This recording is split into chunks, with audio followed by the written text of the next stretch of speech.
আসসালামু আলাইকুম, আমন্ত্রণ জানাচ্ছি মাই টিভি রাতের সংবাদে। আমরা দুজন সাথে আছি, আমি নুসরাত জাহান মুন, মেহেদী হাসান খান। আর শুরুতেই থাকছে সংবাদ শিরোনাম। পরিবেশের ভারসাম্য রক্ষায় ভূগর্ভস্থ পানির ব্যবহার কমানোর পরামর্শ প্রধানমন্ত্রীর। ভিডিও কনফারেন্সের মাধ্যমে কয়েকটি উন্নয়ন প্রকল্পের উদ্বোধন। 31 অক্টোবর পর্যন্ত বাড়ানো হলো দেশের সকল শিক্ষা প্রতিষ্ঠানের ছুটি, করোনার পরিস্থিতি বিবেচনায় পরবর্তী সিদ্ধান্ত। গ্রিনল্যান্ড পরিবহনের বাসের চাপায় পা হারানো প্রাইভেট কার চালক রাসেলকে আরো 20 লাখ টাকা ক্ষতিপূরণ দেওয়ার নির্দেশ হাইকোর্টের। প্রতারণার অভিযোগে স্ত্রী সহ নাসিম রিয়েল এস্টেটের মালিক গ্রেপ্তার, 300 কোটি টাকা আত্মসাতের অভিযোগ।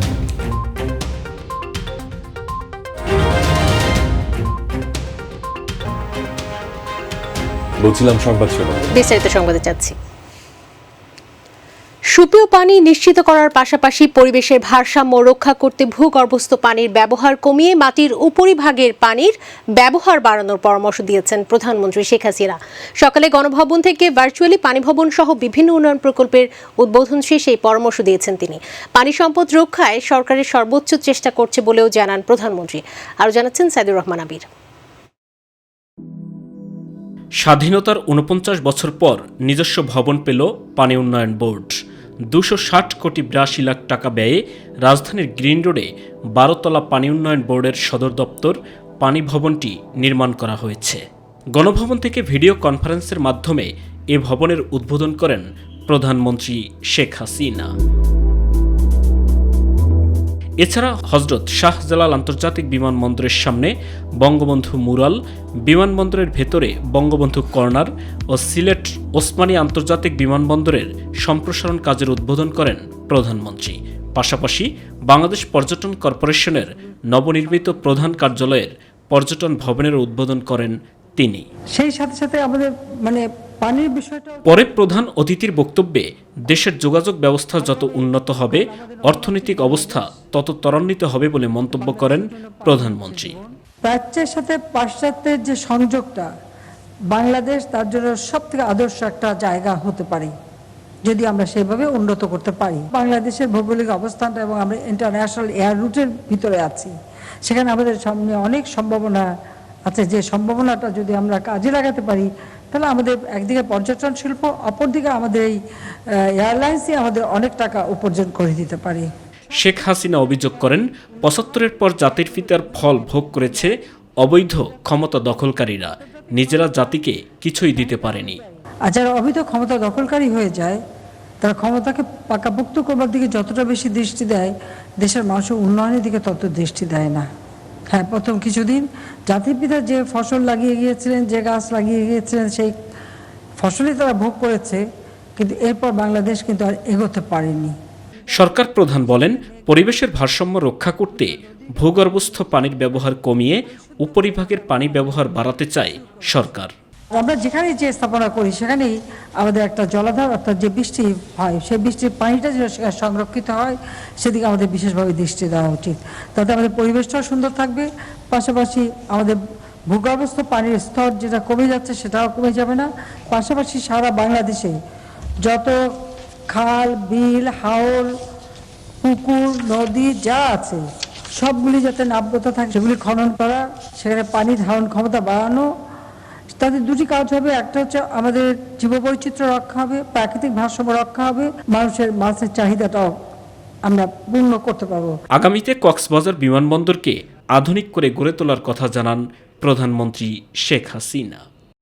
সাইদুর রহমান আবির, মাই টিভি, ঢাকা।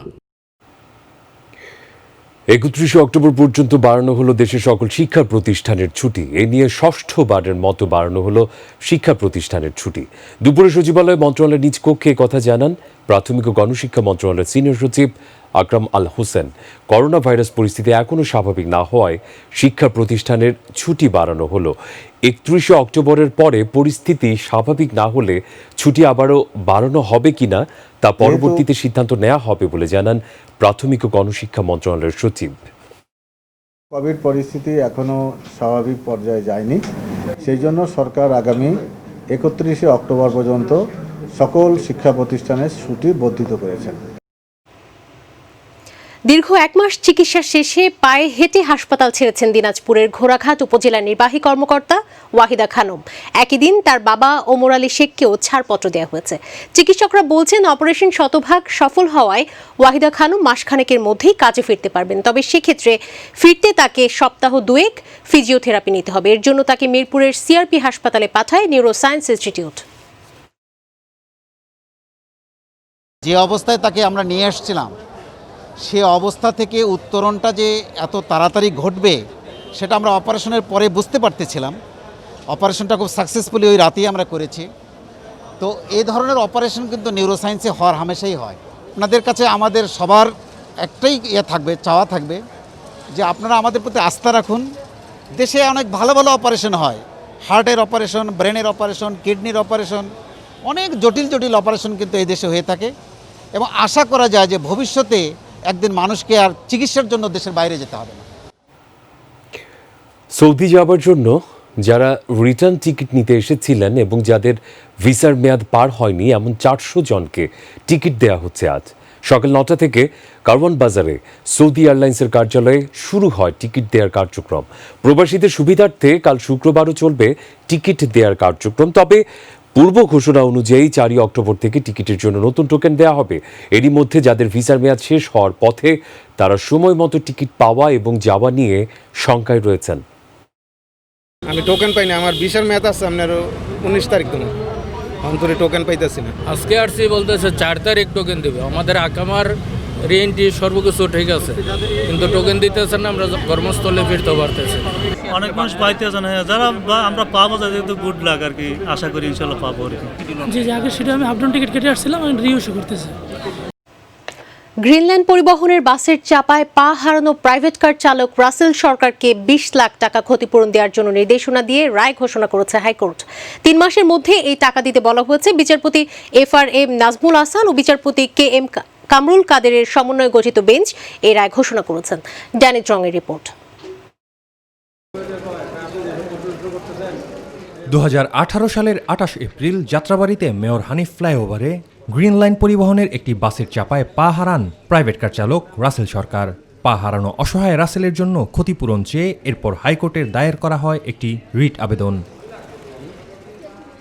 বৃহস্পতিবার সেই রিটের রায় প্রদান করেন হাইকোর্ট, যেখানে রাসেলের জন্য গ্রিন লাইন পরিবহনকে আরও 20 লাখ টাকা ক্ষতিপূরণ দেওয়ার আদেশ দেওয়া হয়। রাসেলের পায়ের উপরে গাড়ি চালিয়ে দেওয়া হয়, সৌভাগ্যবশত সে বেঁচে যায় কিন্তু তার পাটি হারায়। যাই হোক, আজকে যে জাজমেন্ট হয়েছে অত্যন্ত মানবিক একটি জাজমেন্ট হয়েছে। কারণ দেশের নাগরিকরা যদি দুর্ঘটনায় ক্ষতিগ্রস্ত হন, তাদের একদিকে যেরকম ক্ষতিপূরণের একটি দ্বার উন্মোচিত হলো, অন্যদিকে যারা বাস পরিচালনা করবেন, মালিক হোক বা তাদের যে কর্মচারী ড্রাইভার হোক, তারা কিন্তু ভবিষ্যতে সতর্ক দৃষ্টি দেবেন। রায় পেয়ে সন্তোষ জানান রাসেল, তবে আক্ষেপও ছিল তার কণ্ঠে। কোনোদিন স্বাভাবিকভাবে আর হাঁটতে পারবেন না তিনি। 1 কোটি টাকা দিলেও আমার যেটা হারিয়েছি সেটা আমি পাবো না। আমি চাই সামনে আর যেন কেউ আমার মতো এরকম দুর্ভোগে না পড়ে, পা হারায় বা কোনো বিপদগ্রস্ত হয়ে এরকম কোর্টের দ্বারে দ্বারে ঘুরতে হয়। রায়ের আগ পর্যন্ত রাসেলকে ক্ষতিপূরণ বাবদ 10 লাখ টাকা এবং চিকিৎসা বাবদ আরও প্রায় 3.5 লাখ টাকা পরিশোধ করেছে গ্রিন লাইন পরিবহন কর্তৃপক্ষ। তবে রায় অনুযায়ী দিতে হবে আরও 20 লাখ। আমরা আপিল করব না, সম্মত জাজমেন্ট আমরা রাজি হয়েছি, এই টাকাটা আমরা দিব। আমরা মানবিক কারণে রাজি হয়েছি যে আমরা এই টাকাটা দিব। ড্যানিট রং, মাই টিভি, ঢাকা। বরগুনার বহুল আলোচিত রিফাত শরীফ হত্যা মামলায় তার স্ত্রী আয়েশা সিদ্দিকা মিন্নি সহ 6 জনের ফাঁসির আদেশ দিয়েছেন আদালত। বরগুনাবাসী মনে করছে দৃষ্টান্তমূলক শাস্তি দ্রুত কার্যকরের মাধ্যমে এই ধরনের অপরাধ প্রবণতা কমে আসবে। প্রতিনিধি মোহাম্মদ আসাদুজ্জামান অন্তুর রিপোর্ট তুলে ধরছেন SM আরিফ। 2019 সালের 26 জুন বরগুনা সরকারি কলেজের সামনে শত শত লোকের ভিড়ে কুপিয়ে হত্যা করা হয় রিফাত শরীফকে। এর একটি ভিডিও ফেসবুকে ভাইরাল হয়। পরে নিহত রিফাতের বাবা বরগুনা থানায় হত্যা মামলা দায়ের করেন। অবশেষে মামলার রায়ে নিহত রিফাত শরীফের স্ত্রী আয়েশা সিদ্দিকা মিন্নিসহ 6 জনের ফাঁসির আদেশ এবং 4 জনকে বেকসুর খালাস দেয়া হয়। রায়ে সন্তুষ্ট বরগুনাবাসী। রিফাত ফরাজি, আল কায়ুম, রাব্বিয়াকন, মোহাইমুনুল ইসলাম সিফাত, রিজওয়ান আলী খান হৃদয়, মোহাম্মদ হাসান এবং আয়েশা সিদ্দিকা মিন্নিকে তাদের বিরুদ্ধে অপরাধ সুনির্দিষ্ট সন্দেহাতীতভাবে প্রমাণ করে তাদেরকে মৃত্যুদণ্ডাদেশ এবং 50,000 টাকা জরিমানা করা হয়েছে। সাধারণ জনগণ এর রায়ে যথেষ্ট সন্তুষ্ট যে 15 মাসের মাথায় সত্যিকার অর্থে একটি সত্যিকারের বিচার কার্য সম্পূর্ণ হয়েছে। আমরা চাই এরকম সন্ত্রাসী কর্মকাণ্ড বাংলাদেশের কোথাও আর না ঘটুক। ভবিষ্যতে যেন এ ধরনের ঘটনা না ঘটে সেজন্য দ্রুত রায় কার্যকর করার দাবিও জানান সাধারণ মানুষ। এইভাবে যদি হইতে থাকে তাইলে আমরাও নিজেরা সেফটি কোনো পাইতেছি না। এর শাস্তি দেখিয়া সামনের দিকে কোনো পোলাপান, কোনো ছেলেরা, কোনো লোক যেন এই ধরনের অঘটন আর না ঘটায়, যে এটা যেন তাড়াতাড়ি ফাঁসির রায়টা কার্যকর করা হয়, যেন অতি বিলম্ব না করা হয়। বরগুনা জেলা এসপি বলেন, এ ধরনের নারকীয় হত্যাকাণ্ড সারা বিশ্বকে নাড়া দিয়েছে।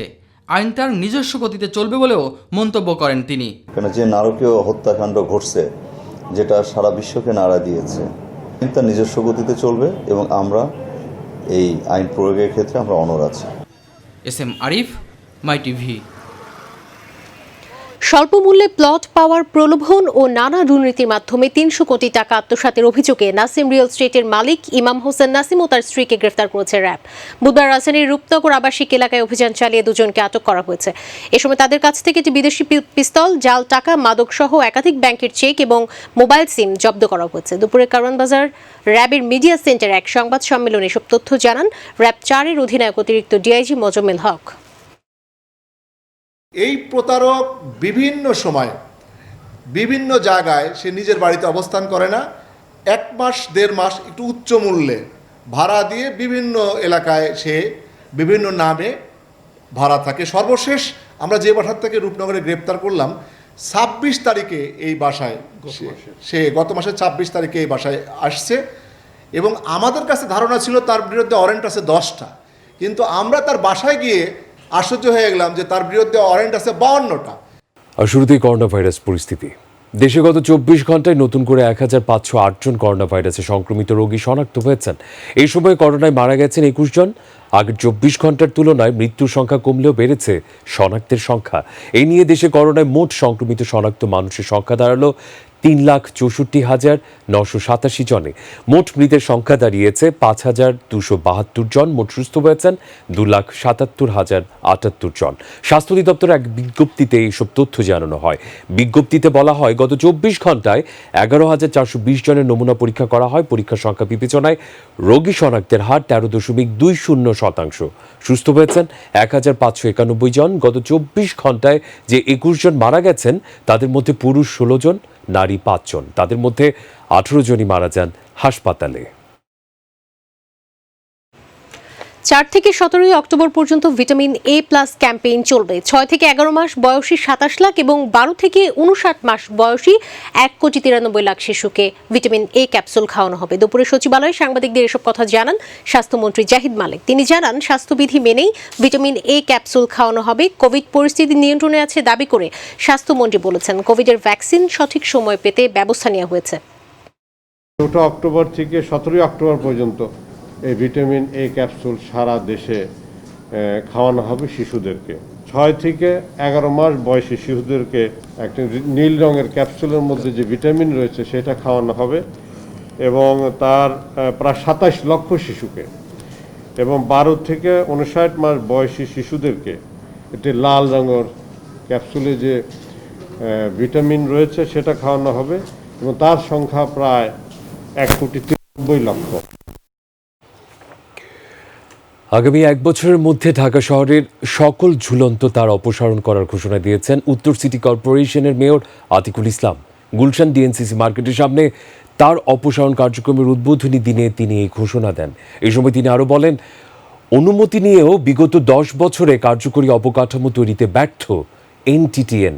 তাই সিটি কর্পোরেশনের উদ্যোগে অপারেটরদের জন্য হবে বিকল্প পদ্ধতি।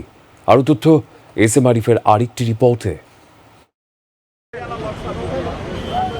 গুলশান ডিএনসিসি মার্কেটের সামনে থেকে শুরু হয় ঢাকা উত্তর সিটি কর্পোরেশনের ঝুলন্ত তার কাটা অভিযান। উদ্বোধনী দিনে অভিযানে নেতৃত্ব দেন মেয়র আতিকুল ইসলাম। এ সময় অনুমতি নিয়ে 10 বছরেও ঝুলন্ত তার অপসারণে ব্যর্থ উল্লেখ করে এনটিটিএনের উপর ক্ষোভ ঝাড়েন উত্তরের মেয়র। এটা NT10 যারা নিয়েছে তাদের সম্পূর্ণ ব্যর্থতা। তারা 10 বছর যাবৎ লাইসেন্স নিয়েছে, তারা কেন এই মাটির তল দিয়ে তারা কেন অল্টারনেটিভ লাইন করে দেন নাই? আমি যখনই মিটিং শুরু করি তখনই একজনের সাথে আরেকজনের মনে হয় শত্রুতা, অহিনুকূল সম্পর্ক। তার কাটার কারণে যেন সামগ্রিক জনগণের অসুবিধা না হয় সেদিকে লক্ষ্য রেখে অপারেটরদের জন্য বিকল্প ব্যবস্থাপনা করে দেওয়ার আশ্বাস দেন তিনি। আমাদের যে সসার ড্রেনগুলো আছে এগুলোর নিচ দিয়েই আমি পাইপ বসিয়ে দিব। আমি কিন্তু আজকে যদি পুরো ঢাকা শহর আমি কেটে দিতে পারি, কিন্তু পুরো ঢাকা শহর কিন্তু কলাপস হয়ে যাবে। এতে আমাদের বাচ্চারা যেরকম পড়াশোনা করতে পারবে না, অনেকেই ক্ষতিগ্রস্ত হবে। সেটা বিবেচনা করেই ওনাদেরকে নিয়ে সাস্টেনেবল ওয়েতেই কিন্তু আমার এই অভিযানটা শুরু করেছি। ইনশাল্লাহ আগামী 1 বছরের মধ্যেই টোটাল ঢাকা শহরকে আমি চেষ্টা করব তারগুলোকে নামিয়ে ফেলার জন্য। সিটি কর্পোরেশনের উদ্যোগকে স্বাগত জানিয়ে শহরের সৌন্দর্য বৃদ্ধিতে সবসময় পাশে থাকার কথা জানিয়েছে ইন্টারনেট ও কেবল ব্যবসায়ী সংগঠনগুলো। 25 বছরের কাজ কিন্তু আমি 25 দিনে শেষ করতে পারবো না, হয়তো এর জন্য আমার 25 মাস অন্তত সময় লাগবে। কারণ এই ইনফ্রাস্ট্রাকচার কিছু আমাদের তৈরি করতে হবে, কিছু সিটি কর্পোরেশন আর NT10 যারা আছে। বিটিআরসি, সিটি কর্পোরেশন সবার কাছে অনুরোধ করছি 2 NT10 অপারেটরকে 2 বিল্ডিংয়ের মাঝখানে একটি করে LDB পয়েন্ট স্থাপন করুক। ওভারহেড কেবল 100% যাবে। SM আরিফ, মাই টিভি, ঢাকা। টিআইবির প্রতিবেদন নির্ভরযোগ্য ও তথ্যভিত্তিক নয় বলে মন্তব্য করেছেন আওয়ামী লীগের সাধারণ সম্পাদক, সড়ক পরিবহন ও সেতুমন্ত্রী ওবায়দুল কাদের। তিনি আজ সকালে রাজধানীর সেতু ভবনের ঊর্ধ্বমুখী সম্প্রসারিত অংশের আনুষ্ঠানিকভাবে উদ্বোধন শেষে এক প্রশ্নের জবাবে এই কথা জানান। ওবায়দুল কাদের বলেছেন, জনগণের ভোট নিয়ে বিএনপি যদি আসন সংখ্যা বাড়াতে না পারে তার দায় সংসদের নয়। প্রকল্পে গতি ফিরেছে। আমি আজ অত্যন্ত গুরুত্বের সঙ্গে তুলে ধরতে চাই, সেটি হলো বাস র্যাপিড ট্রানজিট BRT প্রকল্পে সেতু বিভাগের একটা অংশ আছে। এই অংশে ধীরগতি স্পষ্ট। সেতু বিভাগের অংশের সড়ক মেনটেন্যান্সের অবস্থাও শোচনীয়। সে অংশে জনভোগান্তি হচ্ছে। এবারে গ্রাম বাংলার খবর।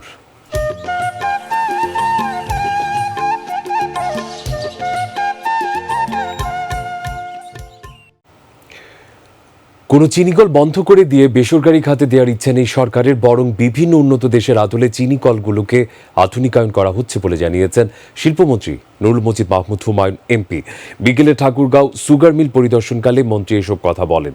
এই সময় রেলমন্ত্রী নুরুল ইসলাম সুজন, আওয়ামী লীগের প্রেসিডিয়াম সদস্য রমেশ চন্দ্র সেন, জেলা প্রশাসক ডক্টর কামরুজ্জামান সেলিম উপস্থিত ছিলেন। অনেক সময় অনেকে বলে থাকে যে আমরা বন্ধ করে দিচ্ছি, বন্ধ না, আমরা ব্যতীত আজকে সময়ের প্রয়োজনে একেবারে ইউরোপের যারা আছে, শ্রেষ্ঠ যারা আছে এবং ভালো মেশিনারি দিয়ে আমরা এটাকে আবার করব। যশোরের মাঠে মাঠে বাড়ি এক জাতের মালটা বাগান করে স্বাবলম্বী হয়েছেন অনেক কৃষক। এই মৌসুমের বৃষ্টি হওয়ায় সেচ না লাগার কারণে অনেক কম খরচ হয়েছে, তাই বাড়ি এক জাতের মালটা চাষ করে অধিক লাভ হবে বলে আশা করেছেন কৃষকরা। যশোর প্রতিনিধি শরীফুল ইসলামের রিপোর্ট, জানাচ্ছেন শিউলি রোজা। একসময় যশোরে মালটা চাষ হতো না, কিন্তু বর্তমানে যশোরে 8টি উপজেলায় 100 হেক্টর জমিতে বাড়ি এক জাতের মালটা বাগান তৈরি হয়েছে। যশোরের মনিরামপুর উপজেলার চালুহাটি ইউনিয়নের হায়াতপুর গ্রামের মাঠে কৃষক হাবিবুর রহমান 3 বিঘা জমির উপর বাড়ি এক জাতের মালটা বাগান তৈরি করে স্বাবলম্বী হয়েছেন। আমার জমির পরিমাণ হলো 1 একর 27 শতক জমি। আমি বাড়িওয়ান মালটার চাষ করছি এবং 2 বছর 3 মাস আমার গাছের বয়স। এখান থেকে আমার যে খরচ প্রায় 5 লক্ষাধিক টাকা মতন আমার খরচ হয়েছে, সেটাকে পুষিয়ে হয়তো আরও লাখ 2 টাকা আমি বেনিফিট পাবো বলে আমার দৃঢ় বিশ্বাস। তার এই মালটা চাষ দেখে এলাকাবাসীও মালটা চাষে আগ্রহী হয়ে উঠছেন। মালটা দেখা যাচ্ছে আমাদের এখানে চাষ ছিল না, তবে একটা এই 2 বছর পরে এটা ধরেন এইসব নতুন একটা লাভজনক ফসল মনে হচ্ছে। আমরা এই মালটা বাগান দেখে খুব আনন্দিত এবং আগামী বছর আমরা এখান থেকে কলম নিয়ে চারা আমাদের জমিতে লাগাবো এই আশা করছি। আমরা এই বাগান চাষ করে অনেক লাভবান হয়েছি। এই ফলন দেখে আমরা সবাই আন্তরিকভাবে খুশি হয়েছি এবং আগামীতে আমরাও এই মালটা চাষের প্রতি আগ্রহী। যশোরের মাঠে মাঠে বাড়ি এক জাতের মাল্টা বাগান ফল আনুষ্ঠানিকভাবে বিক্রয় কার্যক্রম উদ্বোধন করেন জেলা কৃষি অফিসের উপপরিচালক। মালটার যে মান বা গুণগত অবস্থা, এটা রপ্তানিমুখী ফসলের মান পর্যায়ে চলে এসছে এবং আমাদের ডিমান্ড একটা সময় হয়তো ফুলফিল হয়ে আমরা বাইরের দেশে এটা রপ্তানি করতে পারবো।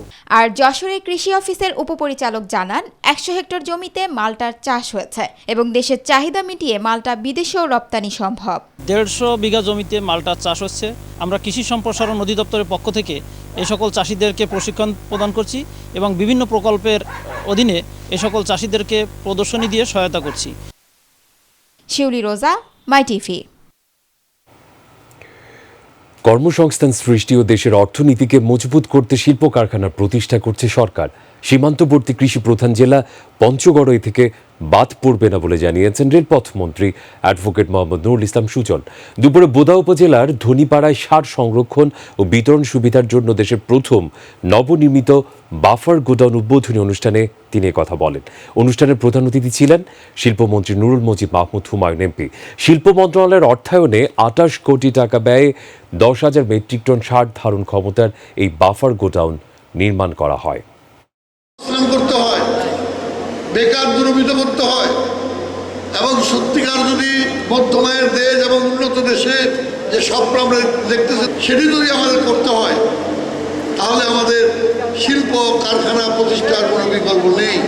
দেশের সাম্প্রদায়িক সম্প্রীতি বিনষ্টের অপচেষ্টা রোধে সবাইকে সতর্ক থাকার আহ্বান জানিয়েছেন তথ্যমন্ত্রী ডক্টর হাসান মাহমুদ। বৌদ্ধ ধর্মাবলম্বীদের অন্যতম প্রধান অনুষ্ঠান শুভ প্রবারণা পূর্ণিমা উপলক্ষে রাজধানীর মেরুলবাড্ডা আন্তর্জাতিক বৌদ্ধবিহারে একথা বলেন তিনি।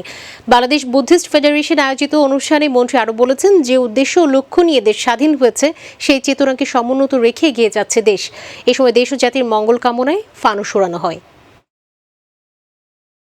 সেই চেতনার ভিত্তিতে দেশ স্বাধীন হয়েছে, সেই চেতনার ভিত্তিতে বঙ্গবন্ধু কন্যা দেশকে এগিয়ে নিয়ে যাচ্ছেন বিদায় আজকে আমরা সমস্ত সূচকে, সমস্ত মানব উন্নয়ন সূচক, সামাজিক সূচক, অর্থনৈতিক সূচকে আমরা পাকিস্তানকে অতিক্রম করেছি। আমরা অনেক ক্ষেত্রে ভারতকে অতিক্রম করেছি।